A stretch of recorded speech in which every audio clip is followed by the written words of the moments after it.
More than 500,000 migrants and refugees are trapped inside Libya. Many face torture and abuse. This might be a bit difficult for the audience, but they have to picture what it is. I've seen people that are living corpses. After the fall of strongman Muammar Gaddafi, chaos engulfed the country. Human traffickers were given a free rein, and illegal sea crossings soared. By 2015, unprecedented numbers began arriving on Europe's doorstep from Libya and elsewhere, until the days of irregular migration to Europe are over. Those caught at sea began to be taken back to Libya.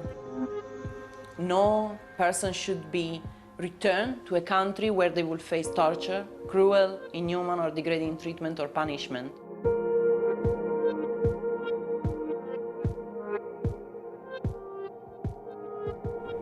Stuck in an endless cycle of violence and abuse.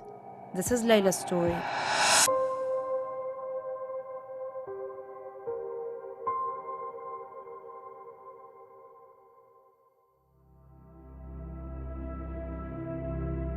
In 2015, Layla and her husband escaped persecution and set out on a journey to safety, which would lead to abuse, torture, and ultimately suicide. To protect her identity, we have changed Layla's name. She is played here by an actress.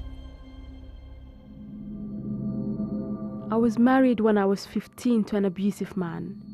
My dad helped me to divorce him. Dad really took care of me, but he was murdered by Al-Shabaab. Alhamdulillah, I met Muhammad and got married again. But the same terrorists kidnapped Muhammad. Thanks to Allah, he escaped, but we couldn't stay in Somalia.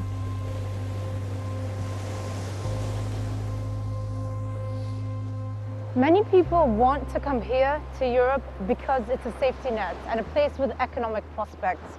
But it's certainly not the case for everyone.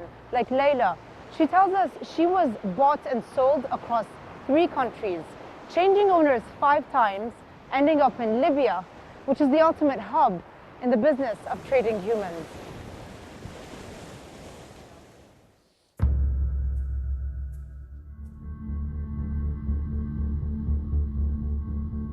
We escaped Kismayo to Bosaso. There we took a boat headed for Yemen. In Yemen, we met a Somali man who said he would take us to a UN refugee camp. We didn't speak any Arabic, and he was one of us, so we trusted him. But he turned out to be a criminal. He sold us to a smuggler who demanded $4,000 to release us. We couldn't pay that, so he sold us like cattle to a Sudanese trafficker. From Sudan, Layla and her husband were sold into Libya, ending up in a human warehouse in Beni Walid.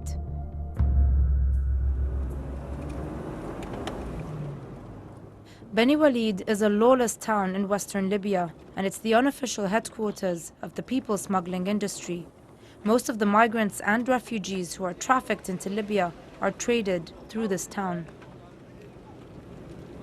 They end up in the hands of smugglers, traffickers that will bring them to warehouses and torture them for weeks, for months, suffering terrible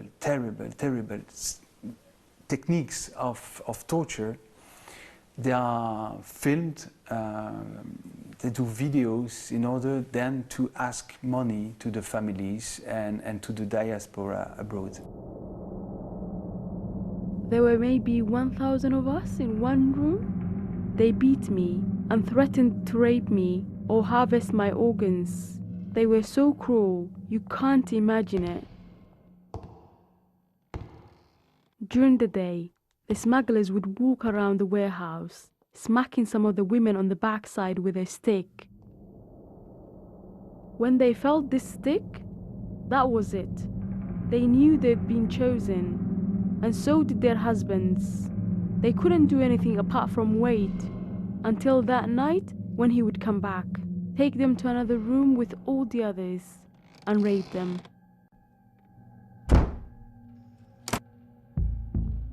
One night, the smugglers got into a huge gunfight.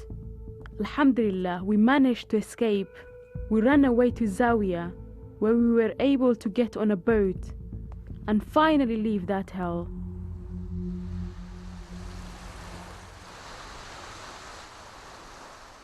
Tens of thousands of migrants and refugees have died trying to cross the Mediterranean to reach Europe. But by this point, Layla and Mohammed were so desperate, it was a chance they were willing to take. There were about 140 people on the blow-up boat. I was so happy. Of course I was praying we would get to safety, but I knew the worst thing that could happen was only death, and that was a better option than Libya.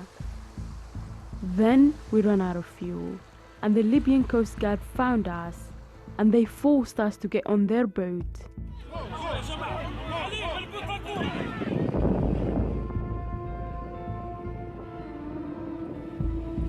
Layla will be rescued by the abusive Libyan Coast Guard and taken back to a country where she is facing violations of her human rights. When you see these videos, you feel so powerless. It's very difficult. Giulia Trancina is an immigration lawyer based in London. She's in constant touch with trapped refugees. She says returning Layla and her husband to Libya is in breach of the international principle known as non-refoulement. No person should be returned to a country where they will face torture, cruel, inhuman or degrading treatment or punishment, or other irreparable harm. It is totally illegal, actually, and this is what we don't understand. We say that this is not a port of safety. UNHCR, EU, everybody says it. So we don't bring back people to Libya. The UNHCR says that last year the Libyan Coast Guard intercepted more than 15,000 people and returned them to Libya. This year, that figure is lower, and it could be argued that Europe's policy to tackle illegal migration is working, but at what human cost? Military buses took us from the port to what I can only describe as a prison. It was called the Tariq al-Sikka Detention Center. This is Tariq al-Sikka, where Layla was held. There are dozens of centers like this, nominally run by the Libyan government. In Libyan law, there is no such thing as a refugee, so all migrants are treated as criminals. I was locked in a small room with 50 other women and just a bucket for a toilet. It was really humiliating. We barely ate, and there wasn't enough water. So many people were sick with tuberculosis. Some of them died in my arms. I was beaten up, and we were tortured with electricity. It's well known that physical, mental, and sexual abuse takes place inside these detention centers. Refugees like Layla risks being tortured, abused by guards, arriving high on drugs, drunk at night, abusing, beating up refugees in total impunity, deciding that they are going to intentionally starve them for a week, and there is no public outcry, this is not exposed. With very few resettlement places available in Europe or elsewhere, it is only the lucky few who are evacuated from detention by the United Nations Refugee Agency, the UNHCR.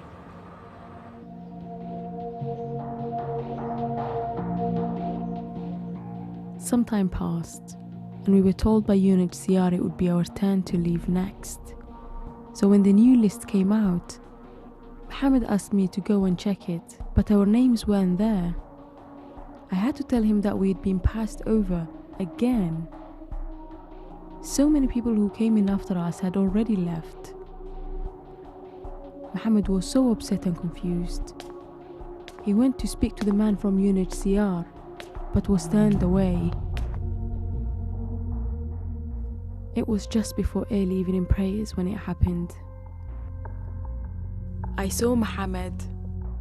He was burnt. I was told he had covered himself in petrol and set himself on fire.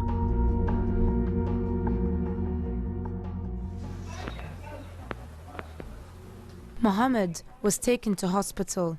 These are the last images of him captured on a screen outside his room, just before he died from his injuries.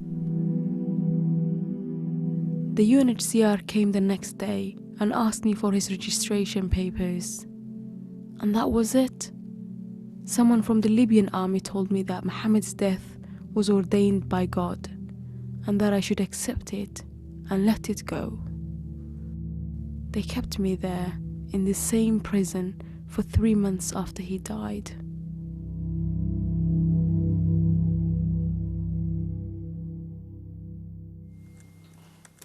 The BBC contacted the UNHCR at the time to ask about what happened to Layla and Mohammed. In an email response, they said that the tragic incident involving a Somali asylum seeker is unrelated to the visit of UNHCR. Further investigations showed that the deceased asylum seeker and his wife were both scheduled for an evacuation the next month. They were due to be evacuated. They're on a list for the coming month. I have that on email. So how did she end up staying there 3 months? This is the wife of a man who committed suicide. She's in a very traumatic state. Is she not vulnerable enough? Would you not have prioritized her? The answer to that is because UNHCR is not making the rules. It's not controlling the time when people are eventually released from detention. There are people who have been communicated their eligibility decision based on the understanding at UNHCR that we would be able to reaccess them the next week, take them out and put them into a transit center. It happened that we could not reaccess for whatever reason. So you evacuated hundreds in that time, and she was due to be evacuated the coming month, but she wasn't. I'm trying to understand. Yeah, in that particular case, give me a chance to get back to you. I don't want to mislead you. In an email follow-up, Mr. Cavalieri's office gave us no specific information about Layla's case, but told the BBC that evacuations were suspended several times in 2018 because the UN's refugee center in Niger was full, creating a backlog.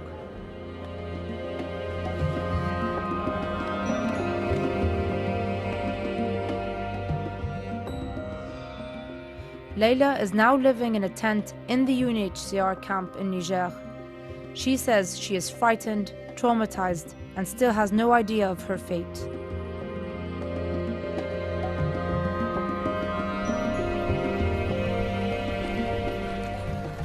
Europe often speaks of a migration crisis, but after months of listening to the desperate pleas for help from inside detention centers and the frustrations of humanitarian workers, it seems that the real crisis now is trapped inside of Libya.